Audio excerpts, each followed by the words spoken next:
Welcome to this episode of True Hauntings YouTube edition. And this week we're heading to Scotland. Yeah. My name's Renata. And I'm Anne. And you can find the True Hauntings podcast on Spotify, iTunes, and all good places where just the best podcasts can be listened to. Like ours? Exactly.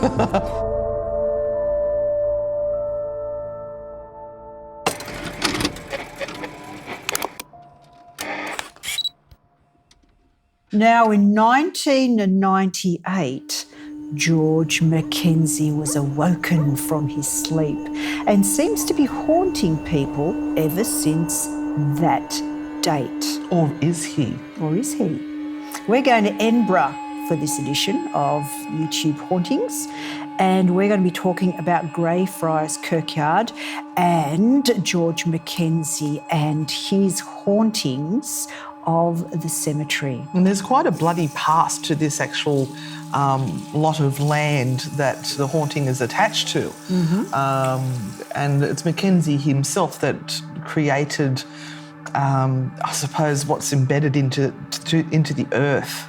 Mm-hmm. Of the horrors that went down there. But Mackenzie himself was actually quite a forward thinker for his time, because I remember reading that he actually was saying that he would like the lower classes to be educated and to be taught better, mm-hmm. Which was so different to at that particular time, because the lords and the ladies would look down on the poor people and say, well, bugger off, we don't care about you. Mm-hmm. Also, when the witch trials were on, he actually stood up for the women and said, look, they're just a bunch of harmless old women, they're not hurting anyone. Now, I don't know if I love him or hate him now, because he stood up for us and then he started to call us old women.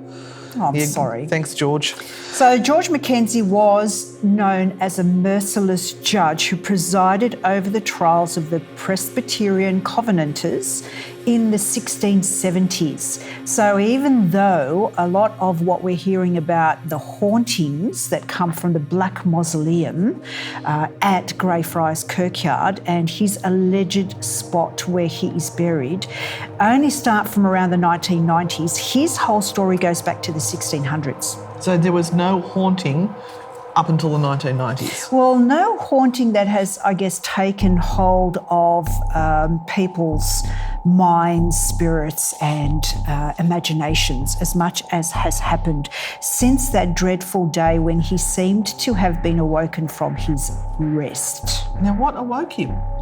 Well, apparently the whole Kirkyard and George Mackenzie has been a place of provocation for young boys going to the close schools around the area for many years. Right. And obviously what happens is that the boys goad each other to go into the Black Mausoleum and shout at George Mackenzie and get him to wake up and scare the absolute crap out of them.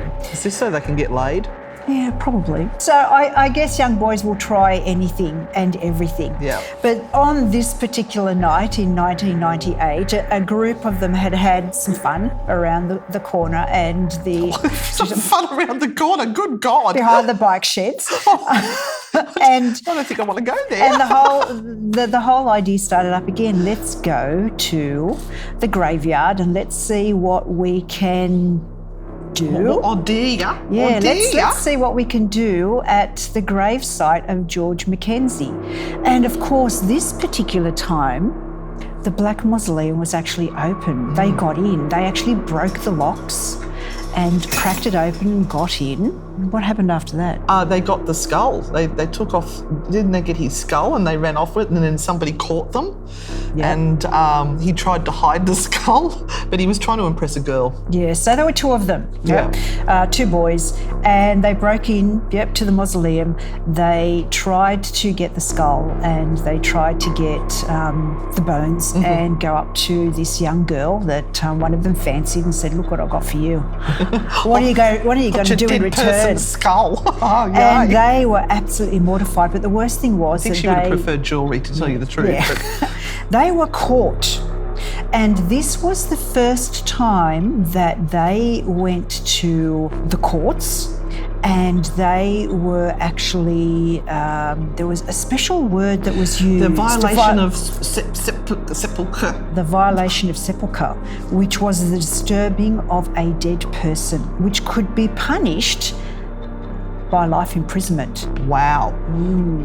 But you know, the tomb was disturbed earlier than that because there was a homeless man who broke into one of the mausoleums, and it was this one, the Mackenzie, and as he went in, he fell through, the floor gave way and he fell through into a secret chamber underneath which held the body of an unknown person. They don't know who it was to this day, but you imagine the poor bastard, he's fallen through and woken up on top of all these bones. There was plague victim bones in there as well, and yeah, a bit rough.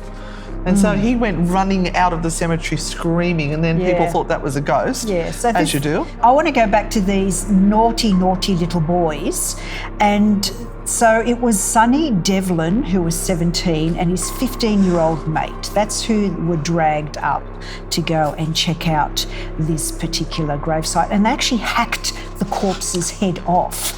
So in some way it was still attached to the body. Ew. And so it says, look, the court heard how the youths caused over £10,000 worth of damage during the incident. The doors of Mackenzies Mausoleum were forced, and the mummified head of a male corpse was cut off with a penknife. Those youth of today, they've just got no respect. My gosh, so actually that started the whole wonderful, wonderful tale and myth of Mackenzies Ghost.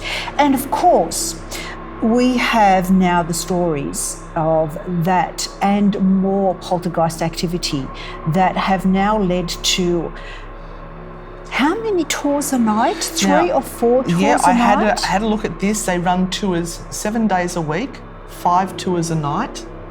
They've got over 500 reports of phenomena. People are possessed all the time.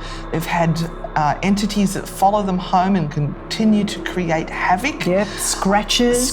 People have gone to hospital with scratches on themselves, and when they've explained to the nurses what has happened to them, the nurses have gone, don't be so stupid, bugger off and go back home. And then they've sort of had to go to church and get exorcisms done. And but there's quite a few stories about something has taken up residence in the Black Mausoleum, which some people think is Mackenzie's tomb. Listen to the podcast to find out. But we have theories now. But there's more. There's more. Oh, wait, okay, sorry. Because what has happened is that we have had Colin Grant Sr. go in the early 2000s and try and exorcise the poltergeist. And he ends up dead. I wonder what happens and why. Yes. Now, there is even more to this story, and it is really excerpts from a book from a tour guide who has spent many, many years researching and taking tours and living right next to the Kirkyard. And we've even got more information. We've got to mention Greyfriars Bobby too. Greyfriars Bobby. How can we do it without talking about Greyfriars Bobby? I'll just put my teeth back in. Yeah, Greyfriars Bobby is an important part of the Greyfriars Kirkyard story.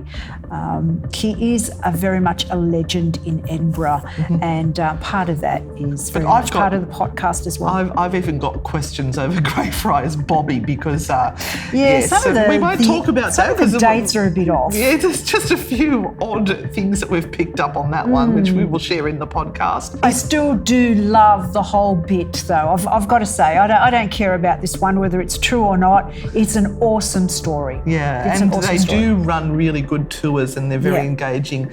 Not that I've been on one because she didn't take me. Next time. Next time? Next time. Promise? Next time. Your shout? We'll see you then. So don't forget to listen to us for the full podcast just on iTunes or Spotify or whatever it is you like to listen to your podcast on. Just search for True Hauntings and... Remember to subscribe. Yeah, subscribe, like, please. And leave us a review. Keep bringing you more content. See you on the dark side. Bye.